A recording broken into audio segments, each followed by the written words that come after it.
You ask Tiger to solve. This deals with linear equations with one unknown. The final result is x equals -1/2.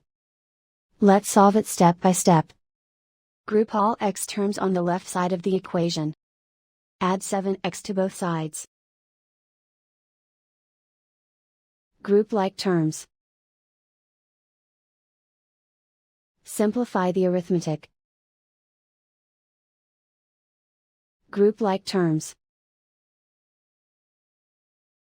Simplify the arithmetic. Group all constants on the right side of the equation.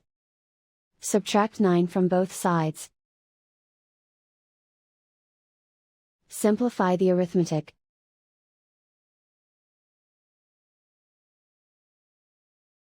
Isolate the x. Divide both sides by 12.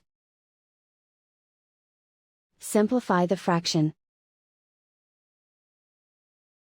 Find the greatest common factor of the numerator and denominator. Factor out and cancel the greatest common factor. And so the final result is x equals -1/2.